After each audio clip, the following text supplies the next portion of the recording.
भर्तियों को लेकर कई तरह के सवाल उठाए जा रहे हैं और अभी हाईकोर्ट की निगरानी के बाद नए विवाद इसमें उठ गए हैं।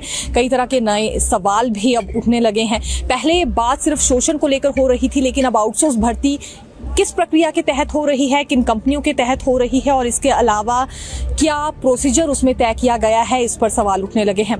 हाल ही में हाईकोर्ट की ओर से सरकार को आदेश जारी किए गए थे कि वेबसाइट पर उन सभी कंपनियों का ब्यौरा दिया जाए जिनके तहत आउटसोर्स भर्ती की जाती है। क्या वो सभी कंपनियां रजिस्टर्ड हैं, लेकिन अभी तक ये ब्यौरा दिया नहीं गया है और इसी बीच तकरीबन 3 आउटसोर्स भर्तियों पर स्टे लग गया है। फिलहाल इस वक्त हमारे साथ बेरोजगार संघ के अध्यक्ष बालकृष्ण जी मौजूद हैं। कई दफा इससे पहले आवाज उठाते आए हैं बेरोजगार युवाओं के लिए और बड़ा सवाल ये भी है कि आखिरकार इनकी ओर से हर बार आउटसोर्स भर्ती से पहले ही पिटीशन दायर क्यों कर दी जाती है। आप इस सवाल का जरूर जवाब दीजिएगा, क्योंकि हम देख रहे हैं 3 बार ऐसा हो गया, पिटीशन दायर की गई, आउटसोर्स भर्तियों पर स्टे लग जाता है। बड़ा कारण क्या रह रहा है? धन्यवाद दिव्य हिमाचल का कि समय समय पर हमारी आवाज़ उठाई है। मैं आउटसोर्स भर्ती प्रक्रिया में मेरे द्वारा PIL लगाई गई थी 7474/2022, यानी 2022 में मेरे PIL याचिका दायर की गई थी, जिस पर पिछले 20 दिन पहले माननीय हाईकोर्ट द्वारा स्टे लगाया गया था। उसमें साफ शब्दों में कहा गया था कि जो कंपनियां है उसमें पारदर्शिता नहीं है और साथ में कंपनी द्वारा जो भर्ती की जाती है वो अपने चहेते को लगाया जाता है। फिर उसके बाद अभी पिछले कल एक हियरिंग हुई जिसमें नाइलेट के द्वारा भर्ती प्रक्रिया शुरू की गई थी, वॉक इन इंटरव्यू किए गए थे और 29 पोस्ट एडवर्टाइज की गई थी। हमारे द्वारा इस मामले को माननीय हाईकोर्ट में दिखाया गया कि आउटसोर्स भर्तियों के स्टे होने के बाद भी सरकार चुप नहीं है, जिस पर माननीय हाईकोर्ट ने तुरंत संज्ञान लिया और नाइलेट को इस पर पार्टी बनाया और इस भर्ती पे स्टे लगाया। अच्छा, ये सबसे पहले किस भर्ती के मामले में आपकी ओर से ये स्टे को लेकर मांग उठाई गई थी? यानी कि कोर्ट का दरवाजा जब आपने खटखटाया तो सबसे पहले ये कौन सी आउटसोर्स वाली भर्ती थी? सबसे पहले ये भर्ती सभी विभागों में चली थी। फिलहाल तो नर्सिस कैबिनेट से 1400 पोस्टें अप्रूव होती है फैमिली एंड हेल्थ डिपार्टमेंट में, परंतु जैसे ही सरकार द्वारा कैबिनेट की बात तुरंत NHM को दिया जाता है और NHM द्वारा जल्दी 1 महीने के अंदर हर जिले में इंटरव्यू करवाए गए। फिर हमने इसका मामला माननीय उच्च न्यायालयों में दिखाया और साथ में NTT भर्ती जिसमें 90% पे केंद्र सरकार देती है और 10% हिमाचल सरकार का होता है, इसमें भी हिमाचल प्रदेश सरकार आउटसोर्स बटाती है। बल्कि एक छोटी सी नर्स टीचर है, उसमें एक शिक्षित व्यक्ति की ज़रूरत होती है, जिसमें जो कमीशन की तैयारी कर रहे हैं NTT का 1 ईयर और 2 ईयर डिप्लोमा का भी अभी कंट्रोवर्सी चली है। परंतु हमारा उद्देश्य रोजगार रोकना नहीं, रोजगार देना है। रोजगार का जो साधन है वो पारदर्शी होना चाहिए। तो कहाँ लग रहा है आपको कि पारदर्शिता में कमी रह रही है? किस वजह से आपको ऐसा लगा कि पारदर्शिता में कमी है और फिर आपने कोर्ट का दरवाजा खटखटाया?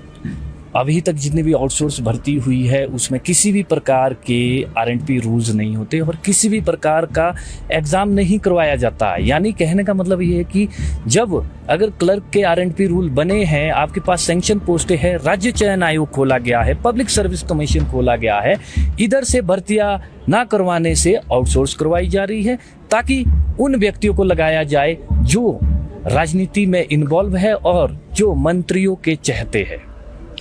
आपका कहना है कोई R&P रूल्स नहीं होते। अगर R&P रूल्स के तहत आउटसोर्स भर्तियां भी होने लगी तो फिर तो कमीशन बैच वाइज और आउटसोर्स भर्तियों में फर्क क्या रह जाएगा? हमारा सीधा कहने का मतलब कि आउटसोर्स भर्तियां तो होनी नहीं चाहिए। आउटसोर्स भर्तियां भी 2 तरीके की होती है। एक स्टॉप गैप, जब तक अगली भर्ती नहीं आती तब तक उन्हें कुछ दिनों के लिए लगाया जाता है, परंतु ये तो एक व्यापार बन चुका है कि अब आउटसोर्स भर्ती प्रक्रिया में सिर्फ 1 साल की एक्सटेंशन होती है और जो भी सरकार आती है वो हर साल एक्सटेंशन देती है। आज 20 साल पूरा हो गया आउटसोर्स कर्मचारियों को, क्योंकि सरकार द्वारा नियमित भर्ती और पेंशनेबल भर्ती करवाने के लिए सक्षम नहीं है।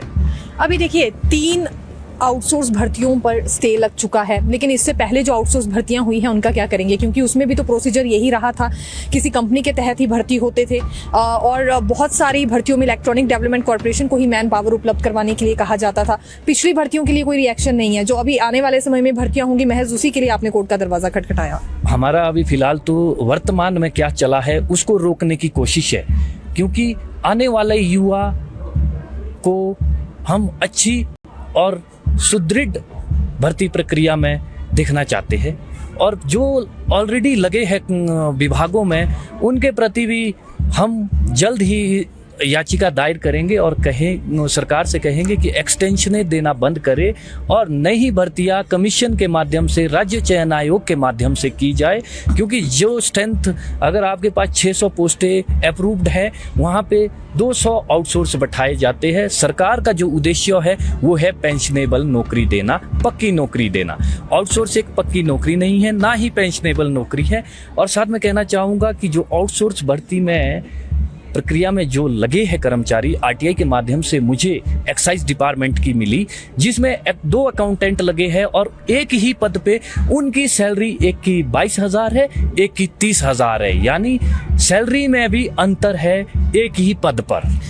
तो कहना क्या चाहते हैं, मत क्या है आपका? आउटसोर्स भर्तियां होनी ही नहीं चाहिए या फिर हो तो पारदर्शिता के साथ हो, उसके लिए आरएनपी रूल्स बनाए जाए? हिमाचल प्रदेश सरकारी विभागों के मध्य रोजगार चाहते हैं। जितने भी युवा हैं उनका सपना होता है कि हम सरकारी विभागों में पक्की नौकरी ले। हमारा उद्देश्य तो ये है कि आउटसोर्स भर्ती बंद की जाए, क्योंकि आउटसोर्स भर्ती के माध्यम से ही लोग हिमाचल के बेरोजगार परेशान हो रहे हैं। क्योंकि बहुत सारे विद्यार्थी ऐसे जो लाइब्रेरी में और कोचिंग संस्थाओं में पढ़कर अपने सरकारी नौकरी का सपना देख रहे हैं। अगर इस तरह हिमाचल प्रदेश में आउटसोर्स भर्तियां की जाएगी तो आने वाले समय में राज्य चयन आयोग और पब्लिक सर्विस कमीशन का कोई काम नहीं रहेगा। क्योंकि भर्तियां तो आउटसोर्स में हो रही है और साथ में भर्तियां जो आउटसोर्स में हो रही है उसमें भी अलग अलग पद भरे जा रहे हैं। भारत सरकार के